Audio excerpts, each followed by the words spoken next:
नासिर, हैदराबाद में घर जी छिति करण सबब नारी फौत थी वई आहे। अपडेट मालूम किथा अब्दुल रसूल चांडियो खान। जी अब्दुल रसूल, छा अपडेट आहे? जी हाँ, बिल्कुल। हैदराबाद शहर जी गुंजान आबादी वारो इलाइक़ो आहे नूरानी बस्ती, जेको पिन्यारी थाणे जे हद में आहे। उनमें हिकु घर अंदरि छिति किरी पई आहे, जंहिं सबबि हिकु नींगरी फौत थी वई आहे ऐं ॿ ॼणा जेके आहिनि उहे ज़ख़्मी थी पिया आहिनि।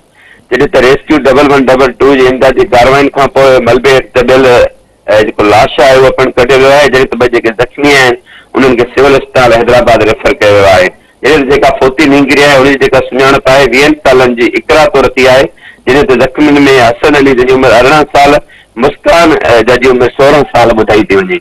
हिन वक़्तु फोती जो लाश जेको आहे उहो सिविल अस्पताल हैदराबाद मुंतक़िल कयो आहे। जेके ज़ख़्मी आहिनि उन्हनि खे बि तिबी इमदाद जे लाइ सिविल अस्पताल हैदराबाद पहुचायो वियो आहे। जॾहिं त मुतासिर जेको घरवासी आहे उन सां असांजी ॻाल्हि ॿोल थी आहे। उनजो चवणु आहे त केतिरा ई भेरा मालिक मकान खे उन्हनि चयो आहे त घर जी तमीर कराई वञे, पर हुननि घर जी तमीर न कराई, जंहिंखां पोइ इहो वाक़ियो पेश आयो आहे। जॾहिं त हिन वक़्तु जेके ॿ ज़ख़्मी आहिनि उन्हनि खे पिणु तिबी इमदाद फराहम कयो थो वञे। जॾहिं त फोती जेका नींगरी आहे उनजे लाश जो पोस्टमार्टम वारो अमल बि जारी आहे। अब्दुल रसूल, मेहरबानी।